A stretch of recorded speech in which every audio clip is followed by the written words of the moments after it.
中国古代王朝有一个传统，那就是每当一个朝代建立，会吸取前朝灭亡的经验教训，为这个 bug 打上补丁。宋太祖赵匡胤建立宋朝后，非常痛恨唐朝武将拥兵自重，造成军阀割据的局面，因为他自己就是那个依靠兵权最终上位的军阀。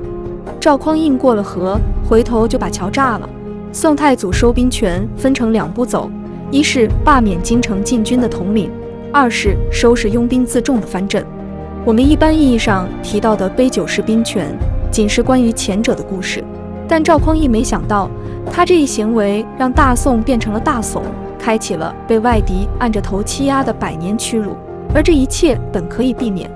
事实上，在杯酒释兵权之前，赵匡胤就通过一系列人事变动，把禁军的所有高级将领换成自己的嫡系心腹。原来的侍卫、亲军司和殿前司的最高长官是韩令坤和慕容延昭，赵匡胤有意将他们调离京城，让石守信和高怀德成为2司的实际上的最高长官。石守信是太祖的义社兄弟，高怀德则是太祖的妹夫。赵匡胤还把另一个义社兄弟王审琦提为殿前都指挥使，让自家兄弟赵光义当了殿前都虞候。这样，除了马军都指挥使张光汉和步军都指挥使赵彦辉外，禁军2司都控制在太祖亲信的手中。到建隆元年岁末，太祖又以义社兄弟韩仲晕和心腹将领罗彦圭取代了2人。对后周时在禁军中声望资历颇高的韩令坤和慕容延昭，赵匡胤还是放心不下。建隆2年闰3月，他决定不再任命自己出任过的殿前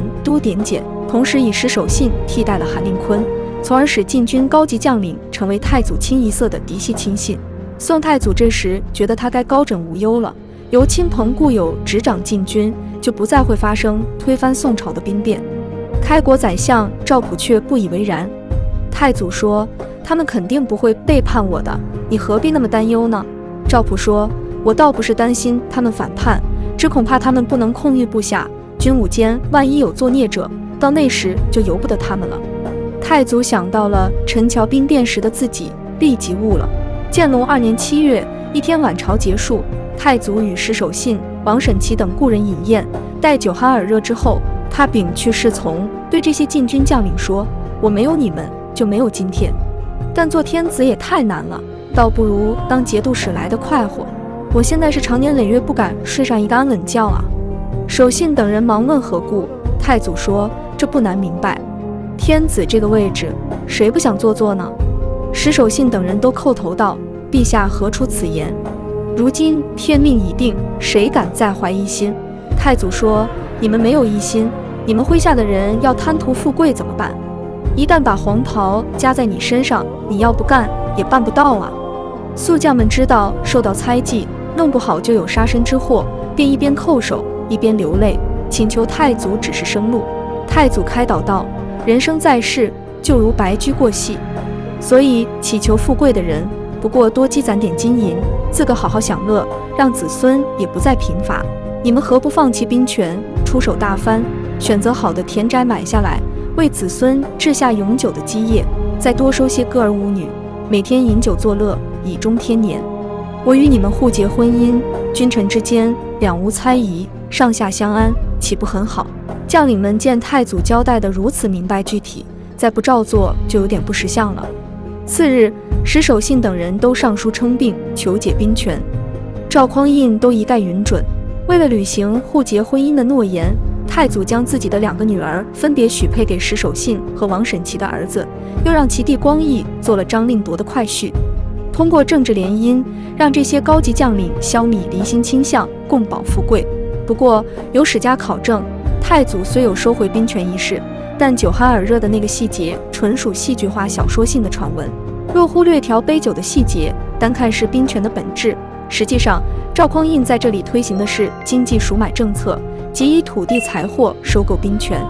其后宋代武将普遍热衷于兼并土地，贪渎财货，与这一赎买政策也不无关系。杯酒释兵权后，宋代的禁军发生明显变化。首先是禁军将领权势大为削弱，原先9个将领减为4个，而这4个将领的位置，朝廷也总是任命资历浅薄、才干平庸的将领充任，例如韩仲晕、刘廷让、崔彦敬、张琼，都是比较容易驾驭的，不能对皇权构成威胁。有一个故事可以为证。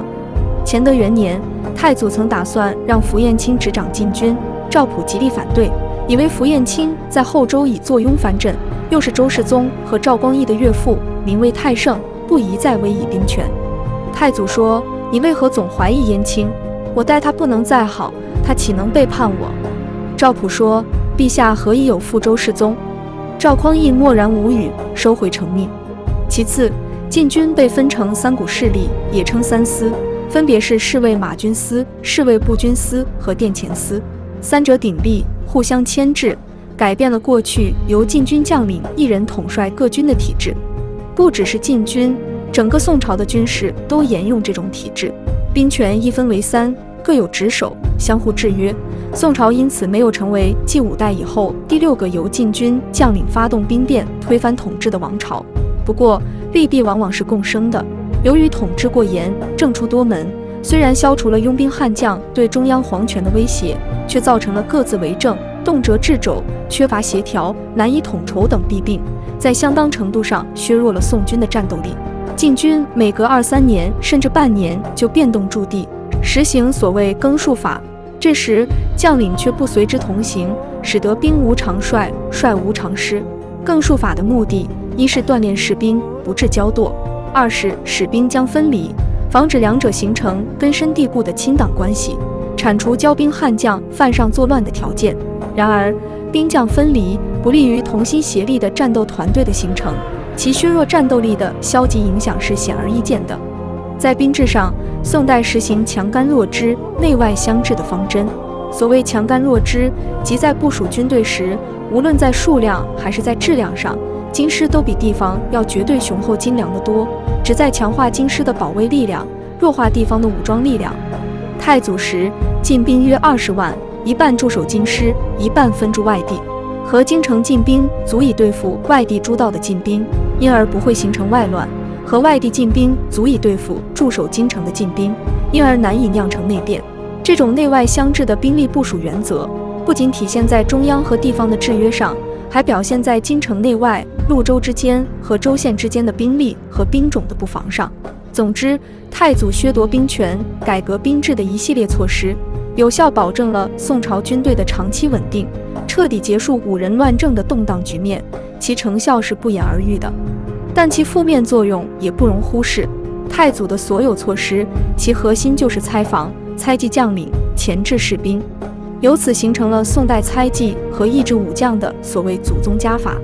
因而北宋一代，武人以保身权名为大幸，太宗以后几无名将，唯一值得称道的狄青也遭猜忌而死。其后在与西夏的长期较量中，在面对女真、南侵的凌厉攻势前，宋朝在军事上也绝无优势可言。当然，我们不能以后来宋朝军队的缺乏战斗力来否定太祖削夺兵权、改革兵制的必要性，因为赵匡胤如果没这么做，可能宋这个王朝也早就不复存在了。制度的创新不是一蹴而就的，往往是开国太祖首创，后继者在逐步完善。对宋代兵制的不利影响，似乎更应追究继任者为什么不能进一步完善太祖的兵制改革，避免其负面影响。